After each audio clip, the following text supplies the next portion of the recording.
The Chicago Reader's Jonathan Rosenbaum said, "Whatever this 1972 feature is, it's entertaining and stylish, though maybe not quite as serious as it wants to be."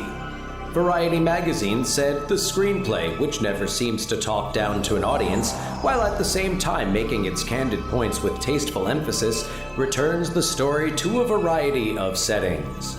And Roger Ebert of the Chicago Sun-Times said the context of Germany on the eve of the Nazi ascent to power makes the entire musical into an unforgettable cry of despair. On this episode of Ruined Childhoods, we discuss the history and legacy of Cabaret.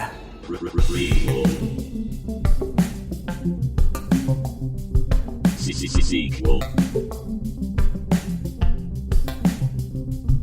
Reboot. Which one will it be? The Ruined Childhoods Podcast. Willkommen, bienvenue, welcome, greetings, starfighters. I knew you were going to do that. You had to. You had The to. funny thing is, you probably knew I was going to do it before I knew I was going to do it, because I did not. We hit record, and right after I just said, "Hey, I'm recording," I was just like, "Oh, that would be a good way to start." Earlier, when I was cleaning up after dinner and everything, I was like, oh, I bet he's going to do a Willkommen. Well, Cabaret. I'm excited to talk about Cabaret. It's one of my favorite Broadway musicals that I've seen. I've actually never seen a live production of it before. I saw it. I will. Hey, do we have any news to get to? Well, I mean, we had talked about not so much doing news because we record this a week before it comes out. Joker won the Golden Lion at the Venice Film Festival. Yeah, I mean, that's cool. The only thing that I was thinking of mentioning, and this was something that we've brought up on our Instagram feed, is that there's a lot of drama about a potential Princess Bride remake. Mm-hmm. And it's just rumors floating around. As they there's do. There's nothing in the works. It's just the idea of it came up, and there's just an uproar. And it's a lot of it's a perfect movie, don't ruin it. And that's coming from Carrie Elways and other actors. And it's that's what we talk about is you know what? It's not going to erase history. That movie is always going to be there, and it's always going to be great. Mm-hmm. Mm-hmm. And sorry, before I share my 2 cents here, I want to comment because I saw that French Fry Phil commented on the photo. Oh, did he? Yeah. And no, but he made a really good point, because he said he's always wanted it to be rescored. That get rid of the synth score. And yeah, that makes sense. Kind of have it more period. And I thought to myself, yeah, absolutely. That is kind of one of those things and here's bring on the hate mail. So it's one of the things that's always kind of bothered me about The Princess Bride. And I don't dislike The Princess Bride. I really like The Princess Bride. I don't know why I think I'm going to get hate mail. But it's not something that's precious to me. One of my colleagues, it is, their family's movie. They will quote it back and forth. Their family can, it's that kind of movie. It is. And right.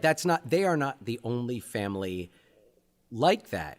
And I don't know if now's the time to talk about it. I do remember when we first saw it, but let's put a pin in that. We're going to put a pin in that.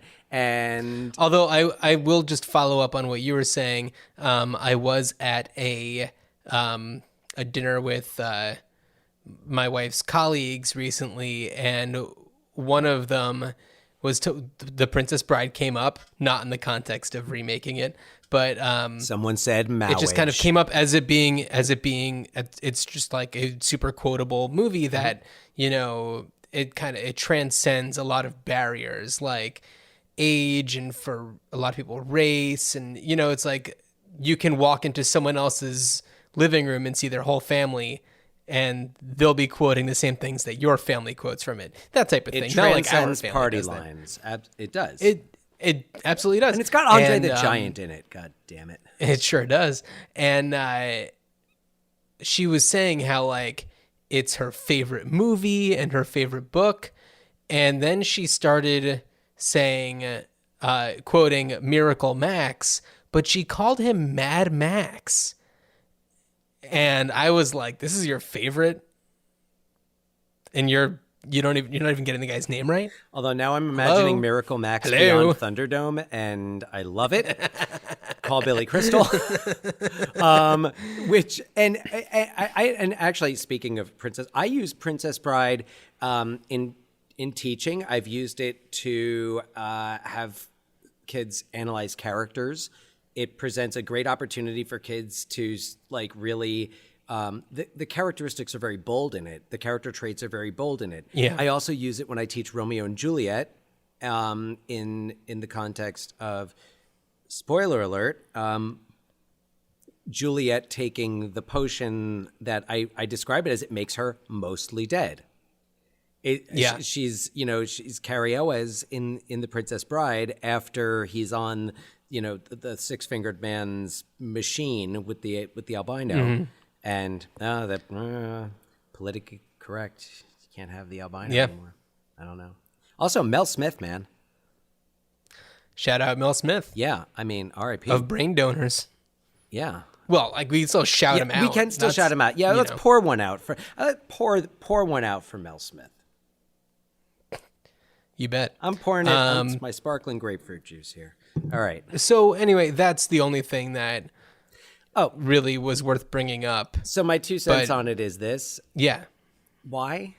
Unless you're readapting the novel, and I've never read the novel, but if you are readapting the novel, or maybe you're adapting and expanding the world of The Princess Bride in almost a PG-rated Game of Thrones, like a more like lighthearted, fantastical type of, fantasy, or like I don't want to say medieval fantasy, but that type of fantasy. Right. So yeah, it's like you think about it and you're like, well, who's going to play Inigo Montoya that you're not going to be like they're not, you're going to complain that they're not Mandy Patinkin. You're going to complain if they try to do Mandy Patinkin. All due respect to Mandy Patinkin, I don't think he's going to reprise the role unless they did a sequel. Are we talking about this? Because I've got thoughts. Are we pivoting or are we just doubling? I don't know. I just want to make sure I know what's going on, because we could talk about this and try to keep it brief, or we can put a pin in this whole thing and talk about it another time. We could talk about it next episode. We could call an audible here and postpone our originally planned next episode for the following episode. Sure, let's do it. Let's do it. All right, we are going Princess Bride next week. Rob Reiner. Absolutely, I'm excited to watch it again. It's been a couple years. Yeah.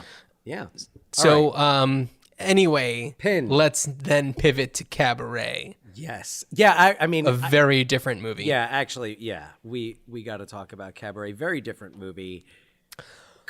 So since... What's that? Controversial. Definitely controversial. Sure. It was nominated for, I believe, 10 Academy Awards, won 8. Bob Fosse beat Francis Ford Coppola, who was nominated for The Godfather.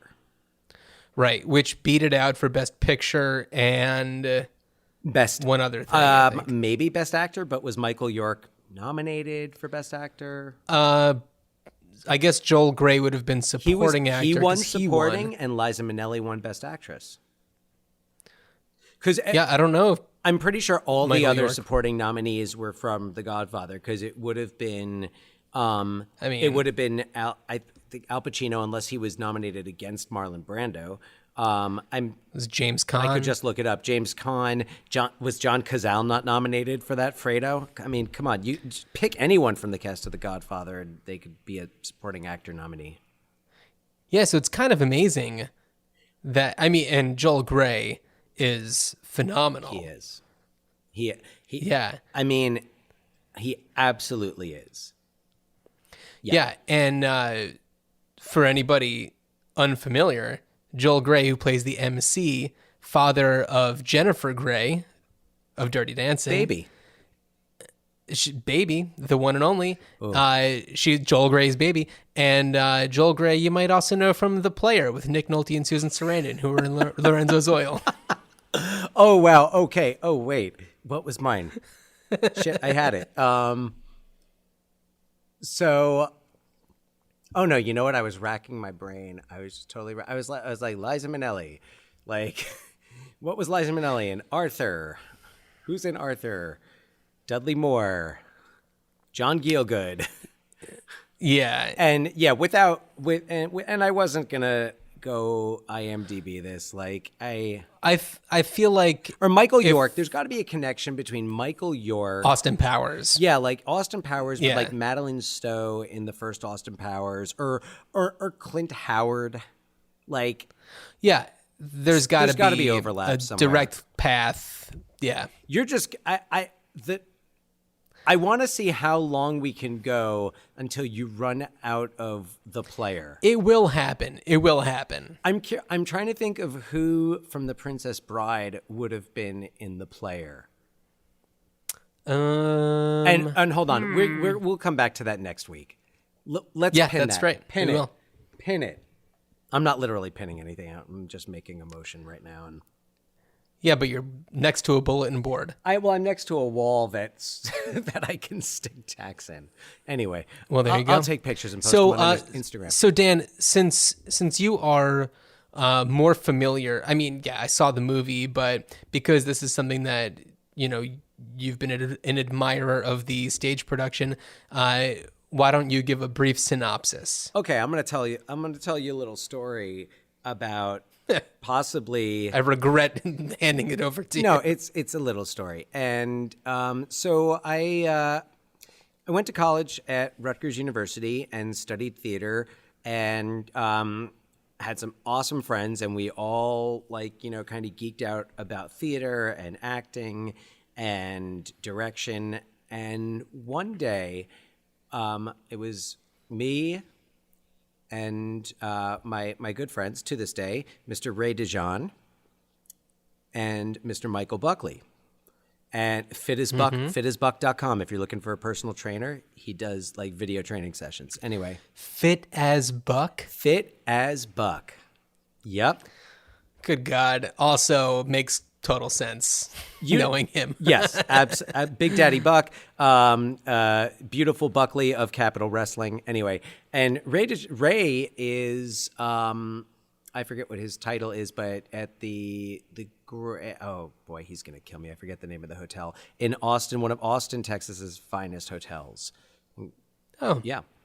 Ray, well, shout out Ray and Buckley. Anyway, so, and go on. Yeah. Anyway, so Ray and Buckley and I went into Manhattan and we were going to get tickets for a matinee and an evening performance. And I believe our matinee was Art with, at the time it was Alfred Molina.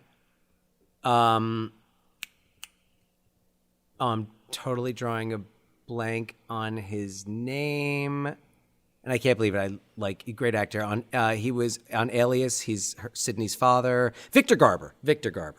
Okay. Victor Garber, and Alan Alda. Oh, yeah, love Alan Alda. yeah. Oh no, it was fantastic. wonderful play. And our evening show was Cabaret, the 1998 revival of Cabaret, while it was still in what was called the Kit Kat Club.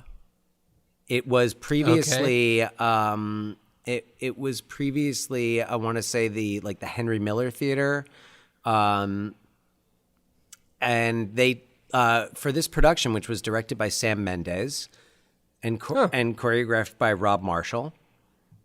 The very Fosse inspired choreography, Right. a lot of the choreography in the club scenes in the movie brought to mind the show, but it was kind of made to look like, kind of a gritty, like underground German nightclub, and the play takes place. I think the movie is set in 1931 Berlin. The plays plays like 1930. It's all around the same time. It's the end of Weimar Germany. It's the poverty. The country is in this depression. There's hyperinflation and so on and so forth. So this is kind of towards the end of this like age of liberalism in post World War I Germany.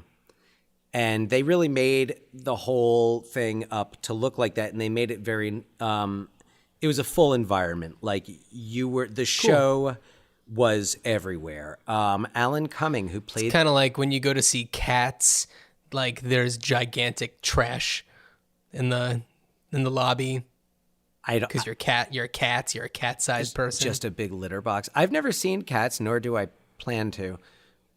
I've never had anyone tell me anything appealing about Cats. No one has ever told me anything that has made me consider seeing Cats. I've only ever heard that certain things were better than Cats. Yes, absolutely. Yes. It was better than Cats. It was better than Cats. And I don't mean the deli. That was from just like a commercial for some other show. It was a commercial. Right? It was like when they would do those old Broadway commercials where they would, interview people coming out of the show. I laughed, I cried. It was better than Cats. Yeah, I feel like that is probably a very regionally specific type of ad that we got in New Jersey. Yeah, we got in New Jersey because we were the audience. We were the target demographic. Yeah. So Alan Cumming played the MC, and even when he wasn't on stage, he was still on stage. Like, I remember him lurking, and that is the most appropriate word to use, lurking out. And we were all seated at tables.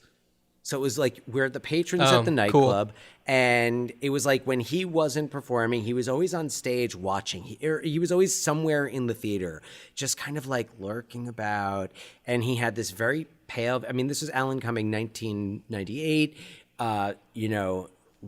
He was like rail thin, and like you had the impression that the MC, like in the movie, the MC is like it's a big theater. It looks like a somewhat big theater, especially at the beginning of the movie, and the MC is like he's well dressed. He's right. And Alan Cumming was just like he was no shirt, suspenders, really pale makeup, but really dark. I feel like he kind of looked like photos the Crow. From this. Yeah. So he almost looked like the Crow. But he was amazing, like captivating. I have no doubts. Natasha He's Richardson, incredible.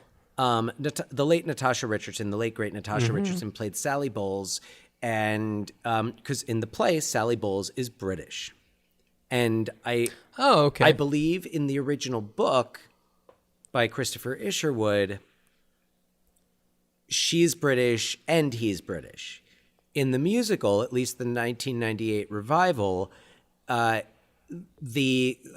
like love interest is not a British man named Brian. Brian. It's an American. I want to say an American photographer named Clifford Bradshaw. It was played by John Benjamin Hickey, who you would know. He was on The Good Wife. He played Juliana Margulies' brother on The Good Wife.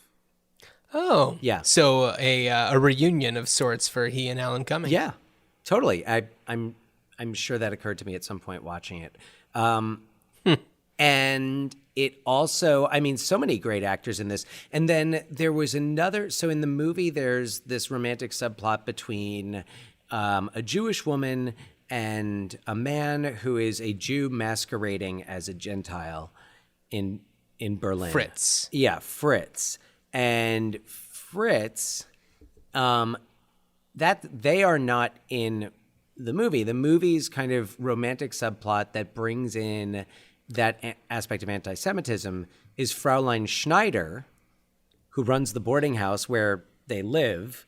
Oh, wait, that's in the play. In the play.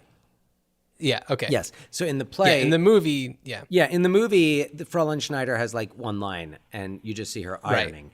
In the play, she's got songs. Like there's a duet between her and Herr Schultz, who is this older Jewish man that they kind of strike up a relationship, and they sing a song about like, what if we were married? And they have some really adorable songs, which were all cut from the movie, and we'll get to that.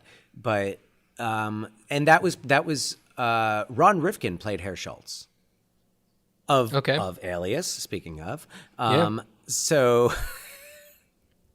So Ron Rifkin played Herr Schultz, and I'm trying to remember who else was Natasha Richardson, John Benjamin Hickey, and it was so good. Like a lot of the musicians were also the Kit Kat girls, and it's similar to what Fosse shows in the movie.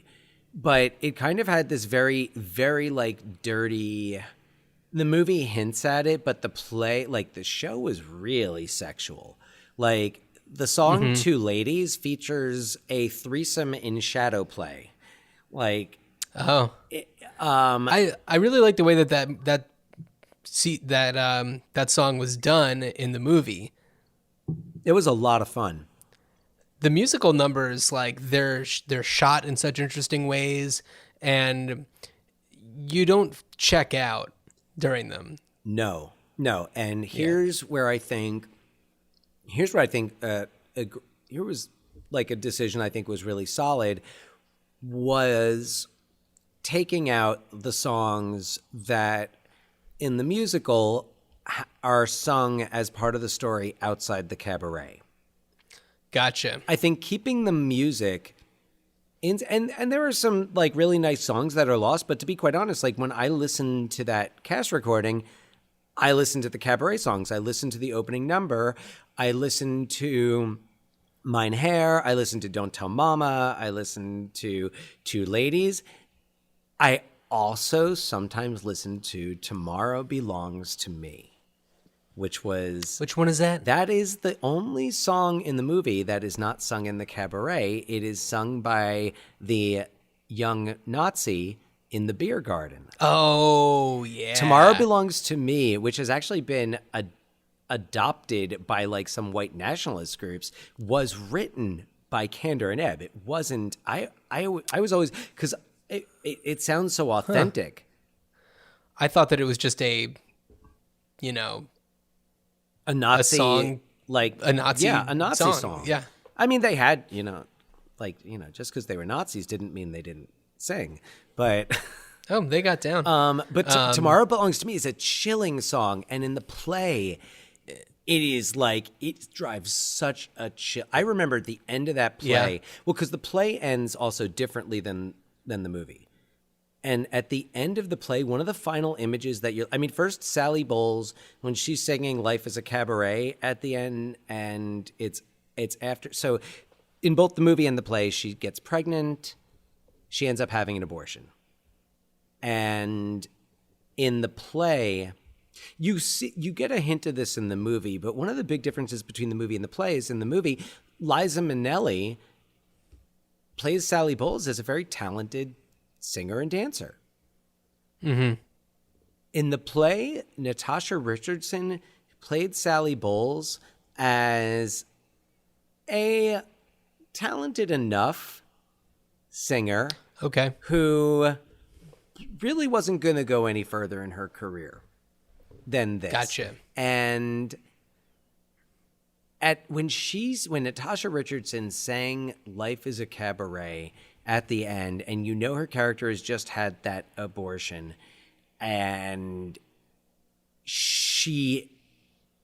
it was either like Ray or Buckley who I think phrased it this way, but you see her fall apart during the song. Mm-hmm. And what makes me wish that maybe that had been a little more present in Bob Fosse's Cabaret is because how personal the style is and how intimate his shots are, even during those musical numbers. Yeah. Yeah. So the play has a lot of differences, different characters. There is still the subplot. The character of Max in the movie, Right. who Max is kind of like, you just get the idea, like he's rich, he's bisexual. What is he, a baron or something? Yeah, he's something like that. And he's basically like sleeping with both Sally and Brian, which is not in the play. The character is another Dennis O'Hare played this character, and Dennis O'Hare, American Horror Story. I'm trying to think what else he's in. So much he pops up in so much.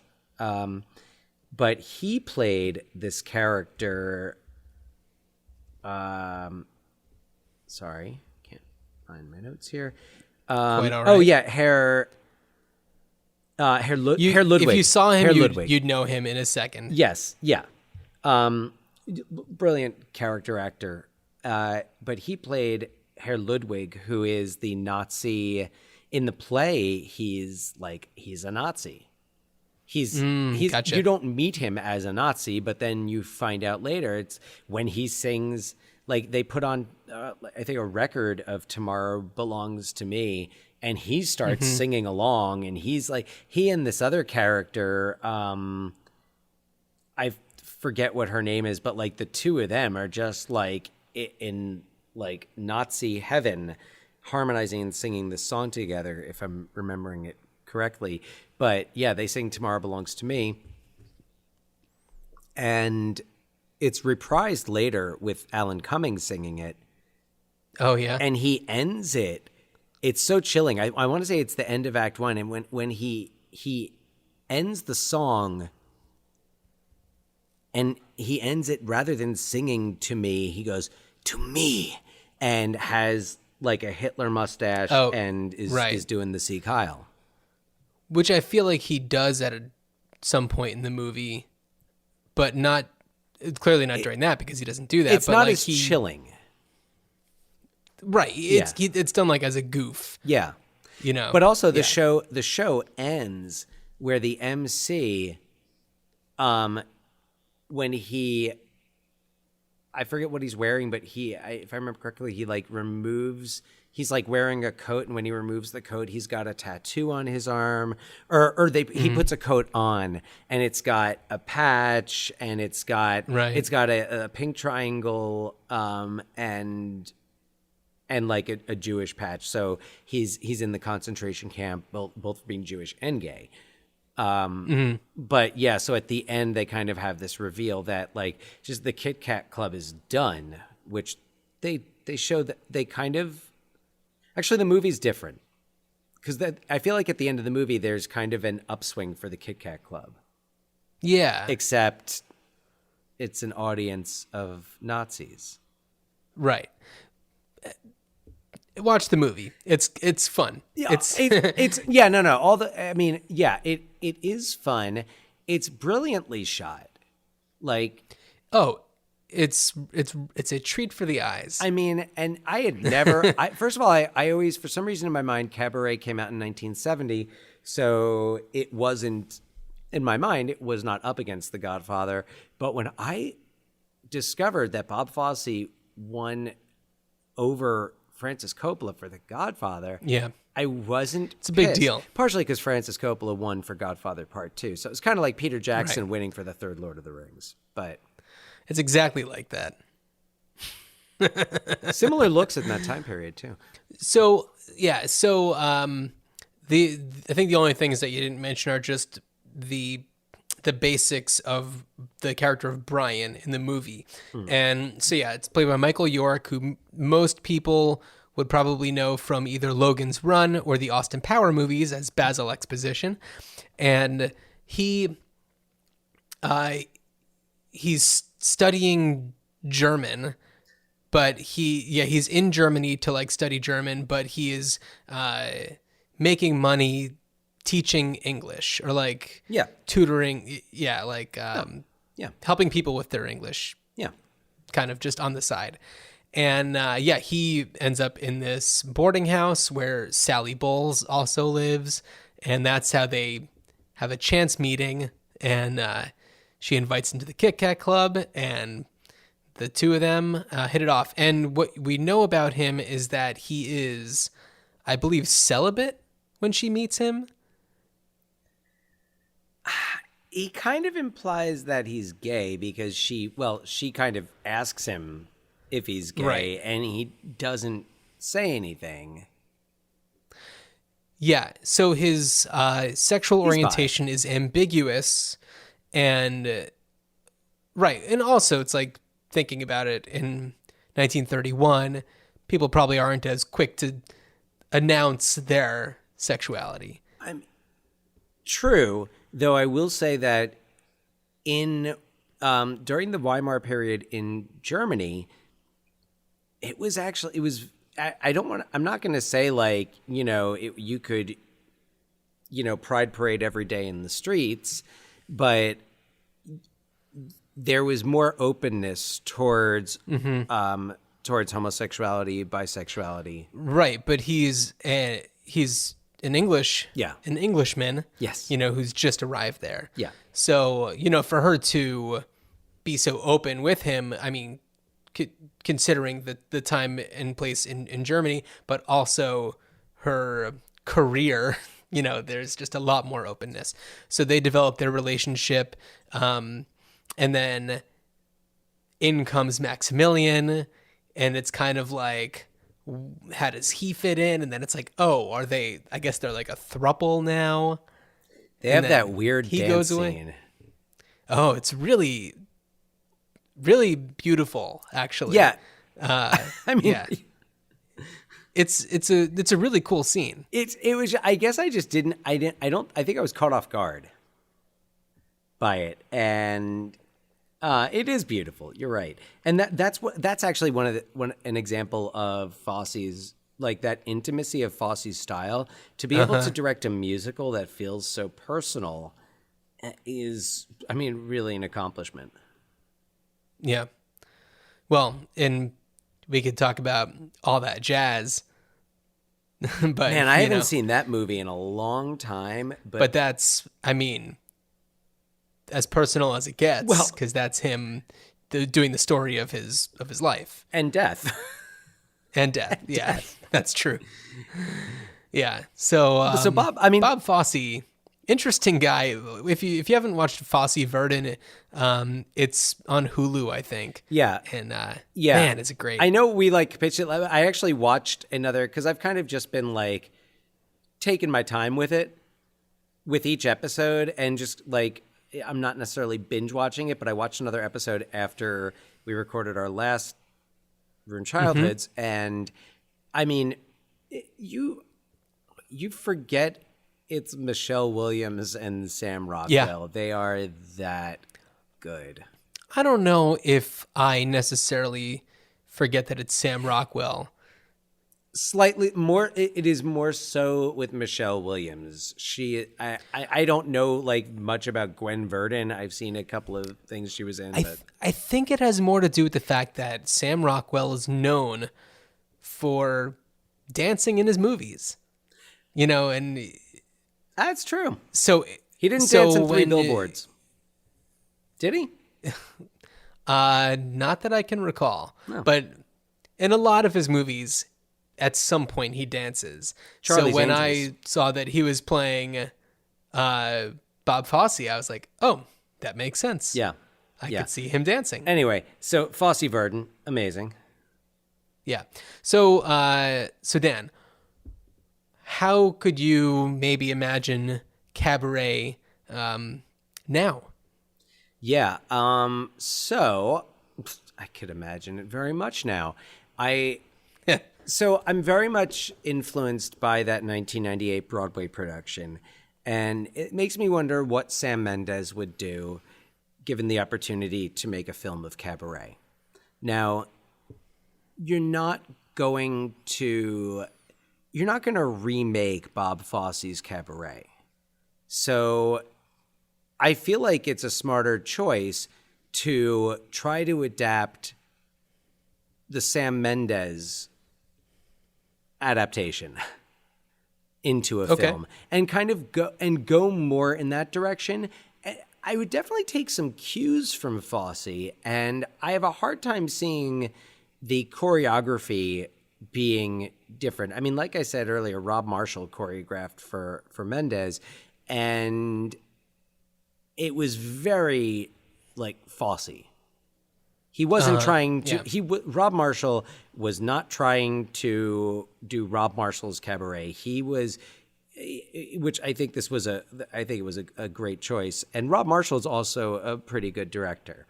So I feel like maybe getting Rob Marshall and Sam Mendes back together to work on a film would be. I mean, Sam Mendes is great. Yeah, fantastic director. He. I don't know what he has a new film coming out. I forget what it's called, but or is it might be a series. He might be. I feel like I read something about what he's up to recently. I'm Googling it right now. Producer. He's a producer on Informer. Director. It's a Prime show. So he's not doing the new Bond, right? But something called 1917 is in post-production. Oh, yes, that's what I was thinking of. 1917, which looks interesting. World War I movie. Yeah. So anyway, so that's what I'm thinking. Like creatively, I do like the Bob Fosse choice of keeping the musical numbers in the club. So yeah, I do think I would want that in a new film version. And then shall we talk cast? Go ahead. So first of all, I wish Alan Cumming could just be the MC. And I mean, maybe he did it. It's not like there's a specific age. No, that's what I'm thinking. And I'm sure he's got it in him. That's what I'm thinking is I would love to have Alan Cumming. And then the only other name that I really thought of was Joseph Gordon-Levitt. Oh, he's great. I love him. I could see Joseph Gordon-Levitt having a lot of fun and kind of being a cross between the Alan Cumming MC and the Joel Grey MC. So that was kind of where I went there. Of course, I mean, like, it would be great to actually cast German actors. Right, yeah. But, for Sally Bowles, my first thought was Anna Kendrick, and I kind of went back on that. Because I think Sally Bowles should be British. If we're sticking to the 98 revival, she is. So Jessica Brown Findlay, Lady Mary of Downton Abbey. Oh, yeah, okay. I think she's magnificent. I think she's got a great look for it. And sure, I don't know if she can sing, but I don't think she needs to be an amazing singer. Also on my list, Rachel Weisz. Okay. I think she's so talented. And yeah, why not? And I was just thinking about her performance in The Favorite. Yeah. It's just so good. Exactly. That's what made me think of her. Yeah. And Michelle Williams, who did it in a revival. I think they revived like that production, the 98 production, I want to say they did it like maybe 5 years ago. And I actually think Alan Cumming did come back as the MC, but they've also had Neil Patrick Harris, John Stamos. Right. Yeah. Oh But yeah, I forgot Stamos did it. yeah. I knew NPH did it. Yeah. But Yeah. I forgot about Stamos. Stamos did it. So Michelle Williams actually did play Sally Bowles at some point in the history of the show. So for Cliff, I don't know. I was kind of having trouble because first I was thinking of Cliff slash Brian. right? Because I was thinking of British actors, and I was thinking of Alan Leach, who's also from Downton Abbey. He is. Oh, okay. Branson. Taron Egerton kind of came to mind, but then I was like, I cooled off. No, like I'm a fan of his work, but I was like, take a break.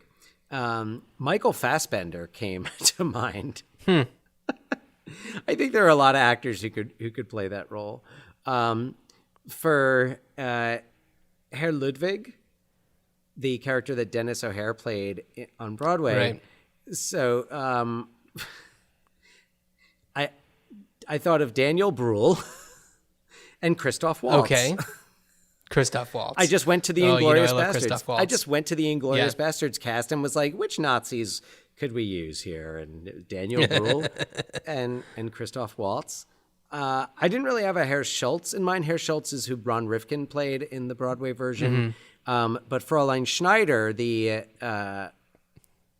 landlady, I guess, or the owner of the boarding house, I was like, first I went Michelle Pfeiffer for some reason, and then I just went Meryl Streep. I think I went Michelle Pfeiffer because Michelle Pfeiffer was in Witches of Eastwick with Susan Sarandon, who was in Lorenzo's Oil. So,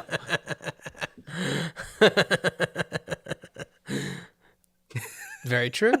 Very true. that's neither here nor there right now.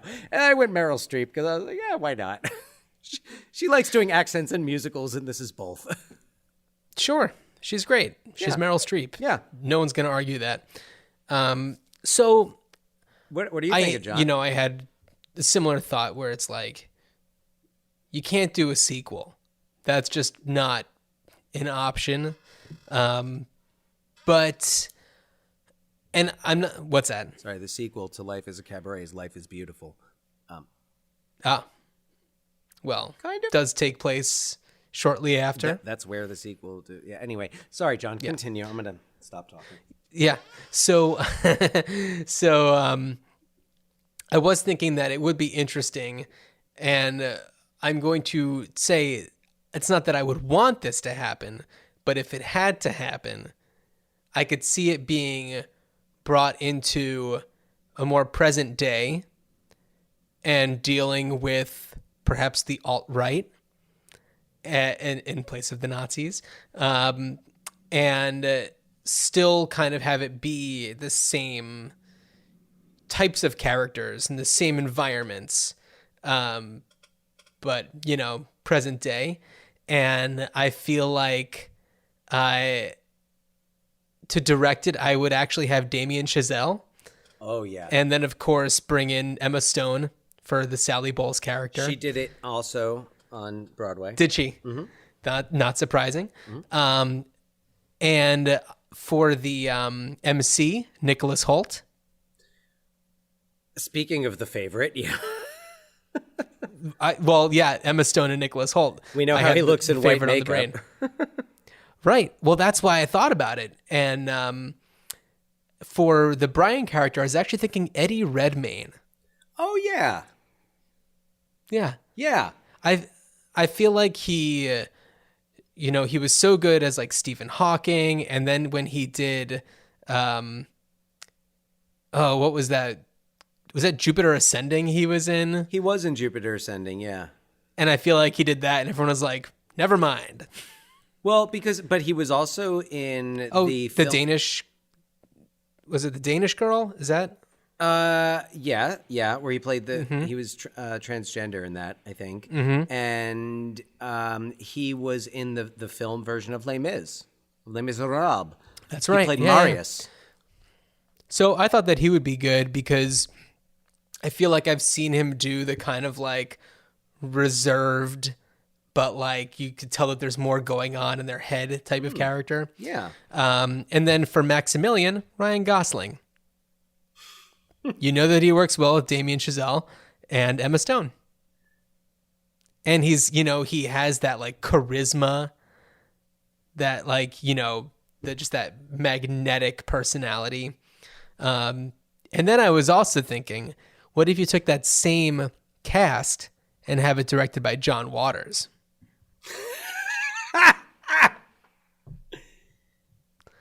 Well, just for fun. That's how, man, I would love to see that. I would love to see John Waters' Cabaret. That'd be great. So here's the thing with, I definitely, of course, I'm not going to say you can't watch this movie and not think of present day, but there are so many parallels. And it's like during the Weimar period in the 1920s in Germany, which we're gonna take a little history lesson. I'm in the classroom, why not? And so Germany really got punished for World War I. The Versailles Treaty really punished Germany, and Germany ended up kind of being this quote unquote democracy where, but there was still a Kaiser, and it was like, if things get a little crazy, the Kaiser can just kind of do what he wants. So, but there was a lot of like, Germany became really progressive and like film. That's when like a lot of the great, German filmmakers were working, Murnau, and there was a lot of support for the arts. There was a much looser attitude towards homosexuality, as I was saying before. So it is very much mirrored by the Obama years. It's very much mirrored by 8 years during which gay marriage is quote unquote legalized. It feels ridiculous to say that any type of marriage should be legalized, but gay marriage is recognized federally by the government. More people are given health care, and like the one big difference is that the economy actually got really good under Obama, whereas during the Weimar period, because Germany, and this is partially because Germany had to pay like the rest of the world. Germany had to like pay all this money to the rest of Europe because World War I, as perhaps we will see in Sam Mendes' upcoming 1917, we will see how Germany and World War I really devastated Europe. And at the Versailles Treaty, it was very punitive towards Germany in money. Okay, you have to give back all this land. So they had to give back all this land where there were factories, a lot of infrastructure. Like Germany was broken by that treaty, and there was really no mercy. Hindsight being 2020, not the best idea, because then you do have a certain number of people in Weimar Germany who are enjoying a new sense of freedom and liberty. But you also have, you still have anti-Semitism. You still have, part of the reason why Jews were business owners and bankers was because there were other jobs they weren't allowed to do in Germany. And especially once Hitler started gaining power in the late 20s, early 30s. And a lot of what happened in Weimar Germany, so like they went broke, and Germany just started printing more money. Like they just told the government was, we don't have money, let's make more. And then the money was worth very little. It was worth nothing.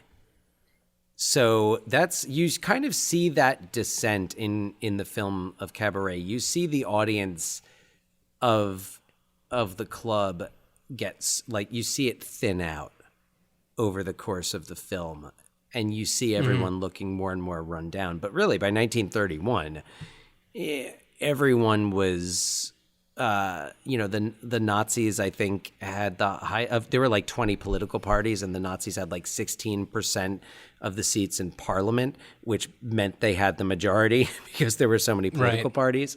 It was just, like a mess. And there were a lot of people suffering, while other people who previously suffered kind of enjoyed a new sense of freedom.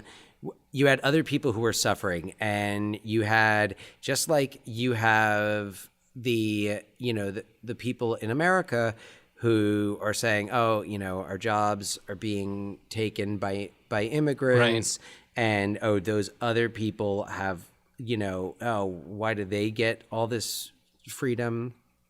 And I'm poor. Like, why do they get handouts? That was very much the attitude by a lot of people in Germany. And Hitler came along and said, make Germany great again. I'm not kidding. That was like one of their sayings. He said he was going to make Germany great again. He told people he was just like, hey, why are we acting like this? We're Germans. We are the greatest people on earth, and the rest of the world will suffer for what they've done to us. And everyone was like, yeah, I can get behind that. And he was like, and by the way, and then it was, all these people are awful and they're making your problems worse and they need to go away. Well, they are called the Folksmen, but after such a harrowing tale, one might call them the Spokesmen. Sorry, just paraphrasing Bob Balaban in A Mighty Wind. But no, thank you for the history lesson, because I feel like that helps put a lot of this in context and really kind of drives home how a story like Cabaret could work, in these days. Except that it works contextually. I just wouldn't change the setting. It's still about everything that's happening. It's just, I guess, here's the thing. If John Waters was going to make it, yes. If anybody else was going to make it. Well, then it would take place in Baltimore. Oh man, too bad Divine's not around to play Sally Bowles. Well, that's what I was saying, is like... They'd call her Sally Balls now or something. Yeah, none of the John Waters go-tos from the heyday are really, Ricky Lake? right for the roles. Yeah, I don't know. No. Anyway. Johnny Depp is the MC. I wish I'm just exhausted, like, thinking about that. I wish I could remember who it was that tweeted this, but one of my favorite tweets of all time, and I may have already said this on a previous episode, I've quoted this, but I never want to see the words Johnny Depp was cast again unless they are followed by into the ocean.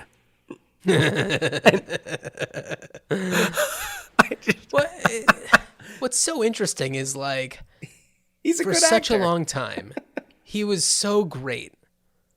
And then it just was like, pass, no thank you. It seemed like the Pirates of the Caribbean movies were like the transitional period. Yeah, well, because he got an Oscar nomination for playing Jack Sparrow, so he was like, well, I'm just going to put on a funny, like, hat and makeup and do crazy voices all the time. And then Tim Burton's like, hey, I'm down.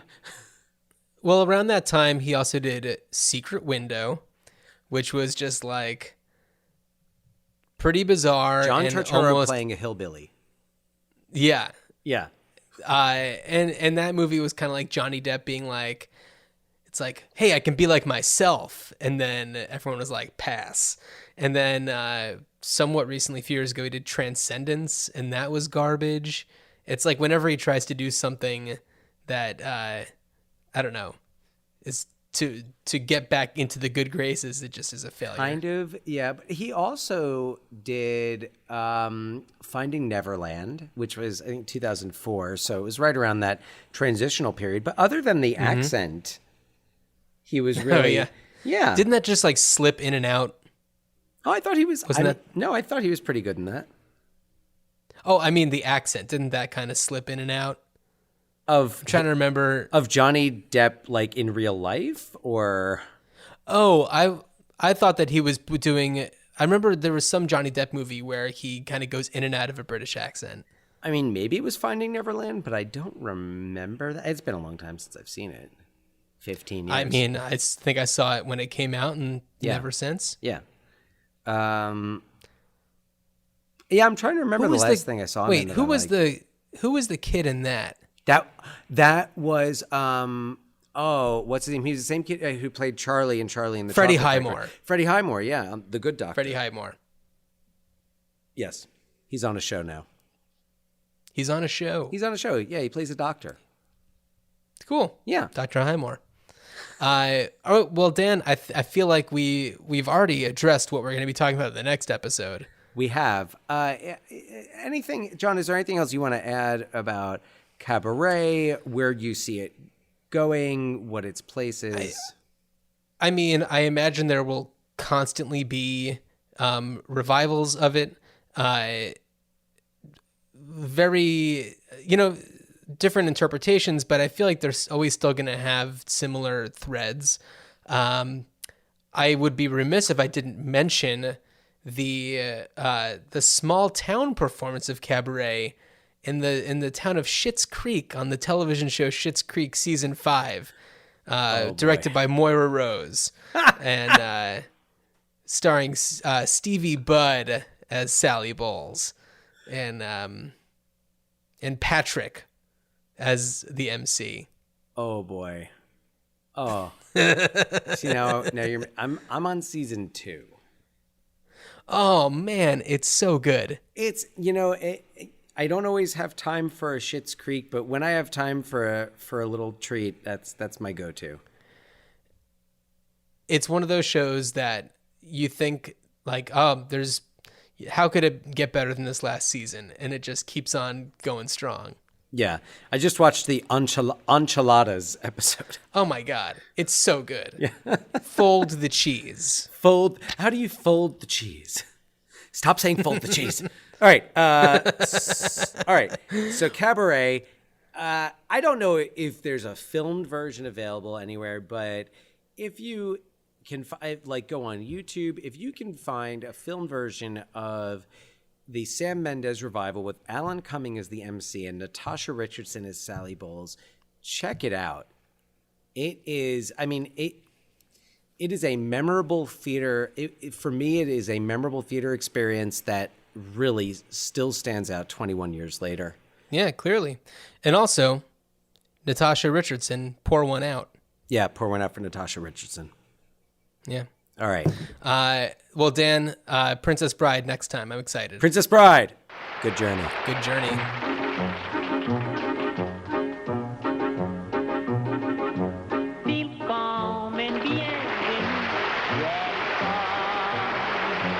When the étranger stranger